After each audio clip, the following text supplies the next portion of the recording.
नमस्कार दोस्तों, स्वागत करता हूं आप सभी का आपके अपने YouTube चैनल नवीन इंडिया पे। मैं हूं नवीन कुमार और आप हैं हमारे साथ आज के करंट अफेयर्स पे चर्चा करने के लिए। चलिए आज के मूल मंत्र से प्रारंभ करते हैं। लिखा हुआ है, राम को अहंकार का ज्ञान था और रावण को ज्ञान का अहंकार। सच लिखा है। अहंकार क्या होता है इस बात को राम अच्छी तरह समझते थे और रावण को अपने ज्ञान का अहंकार था, इसीलिए उसका विनाश हो गया। चलिए प्रारंभ करते हैं आज नॉलेजोमीटर में। आज के प्रश्नों से प्रारंभ करते हैं जो आपके लिए काफ़ी महत्वपूर्ण है। इन प्रश्नों का उत्तर आपको टाइप करके देना है। आप जल्दी से टाइप करके भेजिएगा, नहीं तो हर वीडियो के लास्ट सेक्शन में हम इसका जवाब आपको निश्चित बताएंगे। प्रारंभ करते हैं आज का पहला प्रश्न। विज्ञान को समर्पित महादेश किसे कहा जाता है? कौन सा ऐसा कॉन्टिनेंट है जिसे विज्ञान को समर्पित महादेश कहा जाता है? दूसरा, ग्रेट बैरियर रीफ किस महादेश में है? कई बार पूछ चुका है ये क्वेश्चन। ग्रेट बैरियर रीफ किस महादेश में है? तीसरा, कालाहारी मरुस्थल किस महादेश में है? कालाहारी मरुस्थल किस महादेश में है? चौथा, स्टेपी घास का मैदान किस देश में है? स्टेपी घास का मैदान किस देश में है? और पांचवा प्रश्न है, मोहम्मद गौरी ने भारत में किस शासक को हराकर इस्लाम का रास्ता भारत में साफ कर दिया था? मोहम्मद गौरी ने भारत में किस शासक को हराकर इस्लाम का रास्ता भारत में साफ कर दिया था? जल्दी से कमेंट बॉक्स में टाइप करके इसका आंसर भेजिए। हम इस वीडियो के लास्ट में आपको इसका आंसर बताएंगे। चलिए प्रारंभ करते हैं। आज का पहला प्रश्न, थ्रू द ब्रोकन ग्लास, ये पुस्तक किन के द्वारा लिखी गई है? ये आज का पहला प्रश्न है आपका कि थ्रू द ब्रोकन ग्लास पुस्तक जो है किसके द्वारा लिखी गई है? तो इसका आंसर होगा टी.एन. शेषन। टी.एन. शेषन वही हैं जो हमारे भारत के पूर्व चुनाव आयुक्त, इलेक्शन कमीशन रह चुके हैं। वही है टी.एन. शेषन। इन्होंने ही इस पुस्तक को लिखी है। इसका नाम है थ्रू द ब्रोकन ग्लास। दूसरा प्रश्न, the Indian metropolis the Indian metropolis यह जो है पुस्तक किसके द्वारा लिखी गई है? द इंडियन मेट्रोपोलिस पुस्तक किसके द्वारा लिखी गई है तो इसका आंसर है फिरोज वरुण गांधी। वरुण गांधी जो सोनिया गांधी, राजीव गांधी के ये राहुल गांधी के चचेरे भाई हैं, उन्हीं का नाम है वरुण गांधी। और ये जो है तो इन्होंने यह पुस्तक लिखी है। द इंडियन मेट्रोपोलिस पुस्तक इन्हीं के द्वारा लिखी गई है और इनका नाम है फिरोज वरुण गांधी। फिरोज वरुण गांधी। चलिए अगला प्रश्न लेते हैं। द गोल्डन ईयर्स पुस्तक किसके द्वारा लिखी गई है? द गोल्डन ईयर्स ये काफी चर्चा में ये बुक था और इस बुक के राइटर हैं Ruskin bond. The golden years पुस्तक जो है रस्किन बॉन्ड के द्वारा लिखी गई है और रस्किन बॉन्ड ही इसके राइटर हैं। द गोल्डन ईयर्स यही पुस्तक का आउटलुक है, देख लीजिए। और इसके राइटर हैं रस्किन बॉन्ड। महान लेखक हैं, अच्छे लेखक हैं ये। रस्किन बॉन्ड इन्हीं के द्वारा लिखी गई है। स्मोक एंड एसेज किसने लिखी है? इस पुस्तक का नाम है स्मोक एंड एसेज। यह पुस्तक किनके द्वारा लिखी गई है? Smoke and ashes. Smoke and ashes लिखा हुआ Alexis Hall, smoke and ashes. यह पुस्तक जो है इसके राइटर हैं Amitav Ghosh. Smoke and ashes इस पुस्तक के राइटर हैं अमिताभ घोष और अमिताभ घोष के द्वारा ही यह पुस्तक जो है लिखी गई है, जिसका नाम है smoke and ashes. As good as my word, ये पुस्तक का नाम है as good as my word. ये पुस्तक किनके द्वारा लिखी गई है? एज गुड, हमेशा हर कम्पिटिटिव एग्जाम में पुस्तक और लेखक, बुक्स एंड राइटर्स के बारे में जरूर 2 से 3 क्वेश्चन पूछा जाता है। वैसे भी आपको इस बात का नॉलेज होना चाहिए कि अभी हाल फिलहाल में जो बुक लिखे गए हैं उनके राइटर कौन है। इस बुक का नाम है as good as my word. K M. Chandrasekhar जो है इस बुक के राइटर हैं। इस बुक का नाम है as good as my word. Victory city, इस पुस्तक का नाम है विक्ट्री सिटी और इस पुस्तक को किसने लिखी है? तो इस पुस्तक को लिखने वाले राइटर का नाम है सलमान रुश्दी।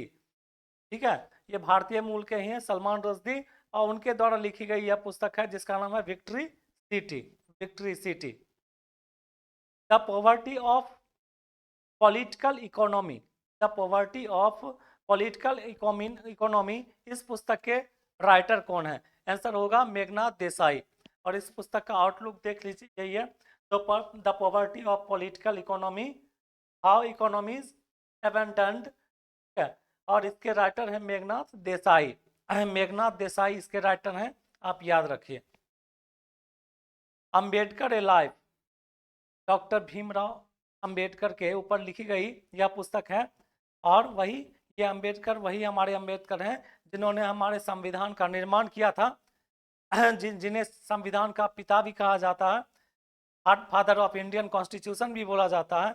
तो ये अंबेडकर ये लाइफ जो पुस्तक है, उन्होंने जिन्होंने इस पुस्तक को लिखा उनका नाम है शशि थरूर। शशि थरूर कौन है? साउथ भारत में साउथ के रहने वाले हैं और कांग्रेस के एक एमपी हैं, मेंबर ऑफ पार्लियामेंट हैं शशि थरूर, और इन्होंने कई सारी पुस्तकें लिखी हैं, उन्हीं के द्वारा लिखी गई यह पुस्तक है। चलिए अगला लेते हैं। Forex in the road, forex in the road, 5 days at RBI and beyond किसने लिखी है? तो सी रंगराजन। सी रंगराजन हमारे आरबीआई के पूर्व प्रमुख रह चुके हैं, चेयरमैन रह चुके हैं, प्रमुख रह चुके हैं सी रंगराजन। और यही जो है इन्हीं के द्वारा लिखी गई यह पुस्तक है जिसका नाम है forks in the road, 5 days at RBI and beyond, इन्हीं के द्वारा लिखी गई यह पुस्तक है। The light we carry, the light we carry overcomes in uncertain times, यह पुस्तक किनके द्वारा लिखी गई है? तो ये मिशेल ओबामा के द्वारा लिखी गई पुस्तक है। The light we carry overcoming in uncertain times, ये मिशेल ओबामा जो कि बराक ओबामा की पत्नी है, उन्हीं के द्वारा लिखी गई यह पुस्तक है। और इस पुस्तक का नाम है जो हमने आपको बताया, the light we carry overcoming in uncertain times, इनके द्वारा लिखी गई है। तो मिशेल ओबामा के द्वारा लिखी गई यह पुस्तक है। Winning the inner battle, winning the inner battle, winning the inner battle किसके द्वारा लिखी गई पुस्तक है? तो ये है शेन वाटसन। शेन वाटसन ये क्रिकेट के खिलाड़ी हैं, शेन वाटसन, और इन्हीं के द्वारा लिखी गई यह पुस्तक है जिसका नाम है winning the inner battle. Winning the inner battle, यह पुस्तक इन्हीं के द्वारा लिखी गई है। From dependence to self reliance, from dependence to self reliance, यह पुस्तक किनके द्वारा लिखी गई है? और इसका आंसर होगा आपको विमल जालान। विमल जालान भी हमारे आरबीआई के पूर्व प्रमुख रह चुके हैं, चीफ रह चुके हैं विमल जालान, इन्हीं के द्वारा लिखी गई है यह पुस्तक जिसका नाम है from dependence to self reliance. यह पुस्तक जो है विमल जालान के द्वारा लिखी गई पुस्तक है। द लास्ट हीरोज, यह पुस्तक किनके द्वारा लिखी गई है? द लास्ट हीरोज, और इस पुस्तक के राइटर हैं पी साईनाथ। देख लीजिए पुस्तक का आउटलुक यही है, द लास्ट हीरोज, और इस पुस्तक के जिनके द्वारा लिखी गई है उनका नाम है पी साईनाथ, और यह पुस्तक जो है द लास्ट हीरोज उन्हीं के द्वारा लिखी गई पुस्तक है। 14वां क्वेश्चन लीजिए। केंद्र सरकार ने जीएसटी बिलों में वृद्धि के लिए कौन सी योजना शुरू की है? गुड्स एंड सर्विसेज टैक्स में वृद्धि करने के लिए केंद्र सरकार ने कौन सी योजना प्रारंभ की है? तो इसका आंसर होगा मेरा बिल मेरा अधिकार योजना। तो जीएसटी में ग्रोथ के लिए केंद्र सरकार ने जिस योजना का प्रारंभ किया, जिस योजना को प्रारंभ किया, उस योजना का नाम है मेरा बिल मेरा अधिकार योजना। हाल ही में किसे नवरत्न का दर्जा दिया गया है? हाल ही में किसे नवरत्न का दर्जा दिया गया है? तो आंसर होगा राष्ट्रीय केमिकल एंड फर्टिलाइजर्स कंपनी को। राष्ट्रीय केमिकल एंड फर्टिलाइजर्स कंपनी को हाल ही में नवरत्न का दर्जा दिया गया है। 16th क्वेश्चन लेते हैं। अडॉप्ट ए हेरिटेज 2.0 प्रोग्राम की शुरुआत किसने की है? तो अडॉप्ट ए हेरिटेज 2.0 प्रोग्राम की शुरुआत किसने की है? आंसर होगा आपका भारतीय पुरातत्व सर्वेक्षण विभाग ने नई दिल्ली में इसकी शुरुआत की है। भारतीय पुरातत्व सर्वेक्षण विभाग ने नई दिल्ली में इसकी शुरुआत की है, जिसका नाम है adopt a heritage 2.0 program. Next question है, लेटस मूव फॉरवर्ड नामक पुस्तक किसने लिखी है? लेटस मूव फॉरवर्ड नामक पुस्तक किनके द्वारा लिखी गई है? लेटस मूव फॉरवर्ड पुस्तक जो है जिनके द्वारा लिखी गई है उनका नाम है धर्मेंद्र प्रधान। उनका नाम है धर्मेंद्र प्रधान। पिंक शौचालय का निर्माण किस राज्य सरकार द्वारा किया जा रहा है? पिंक शौचालय का निर्माण किस राज्य सरकार के द्वारा किया जा रहा है? आंसर होगा त्रिपुरा। त्रिपुरा राज्य सरकार के द्वारा इसका निर्माण किया जा रहा है, जिसका नाम है पिंक शौचालय। पीयूष गोयल ने हाल ही में तमिलनाडु के कोयम्बटूर में किसके प्रतिमा का अनावरण किया है? तो पीयूष गोयल जो हमारे एमपी हैं और मंत्री भी हैं, पीयूष गोयल ने हाल ही में तमिलनाडु के कोयम्बटूर में किसके प्रतिमा का अनावरण किया है? आंसर होगा पहले वित्त मंत्री शनमुगम शेट्टी का। तो भारत के ये जो शनमुगम शेट्टी हैं भारत के प्रथम वित्त मंत्री रह चुके हैं, स्वतंत्र भारत के प्रथम वित्त मंत्री रहे हैं, जिनका नाम है शनमुगम शेट्टी, और उन्हीं के प्रतिमा का अनावरण किया है कौन? पीयूष गोयल ने। Hit at any as, hit at any as, ये जो है नामक पुस्तक किन्होंने लिखी है? हिट एट एनी एज नामक पुस्तक के रचयिता हैं air marshal PV Iyer. Air marshal PV Iyer, और ये इस उम्र में भी एक्सरसाइज करते हुए दिख रहे हैं। फिट एट एनी एज देख लीजिए, इस उम्र में भी एक्सरसाइज करते दिख रहे हैं। और फिट एट एनी एज नामक पुस्तक जो है इन्होंने ही लिखी है, जिनका नाम है एयर मार्शल पीवी अय्यर। और बुक का आउटलुक आपको ऐसा ही दिखेगा जो आप देख रहे हैं स्क्रीन पे। चलिए, हमने नॉलेजोमीटर में आज जितने भी प्रश्न पूछे उन सारे प्रश्नों के आंसर आपको कराते हैं। अगर आप कमेंट बॉक्स में टाइप किए हैं, कई लोग टाइप करके भेजते हैं, वो बहुत अच्छी बात है। अगर आंसर आपको नहीं पता है तो हम आपको आंसर करवा रहे हैं। पहला क्वेश्चन है, विज्ञान को समर्पित महादेश। विज्ञान को समर्पित महादेश किसे कहा जाता है? विज्ञान को यानी साइंस को समर्पित महादेश किसे कहा जाता है? आंसर होगा अंटार्कटिका।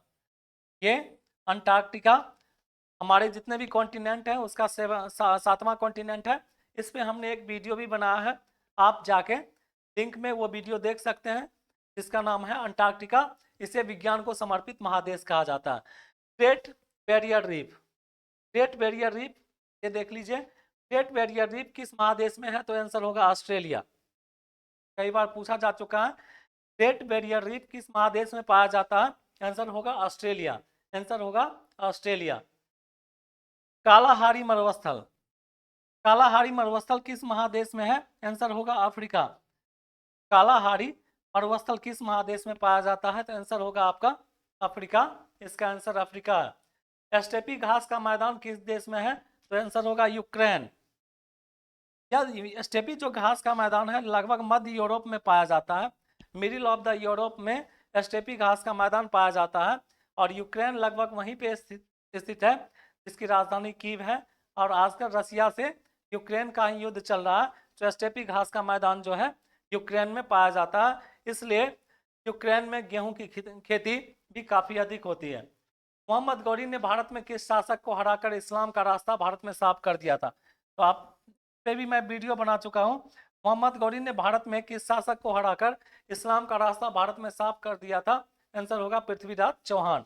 पृथ्वीराज चौहान को ही उन्होंने हराया था मोहम्मद गौरी ने, और उसके बाद ही भारत में उन्होंने मुगल सल्तनत की स्थापना की थी, आपको याद होगा, जिसमें गुलाम वंश वगैरह की स्थापना हुई थी। तो मोहम्मद गौरी ने भारत में किस शासक को हराकर इस्लाम का रास्ता भारत में साफ कर दिया था?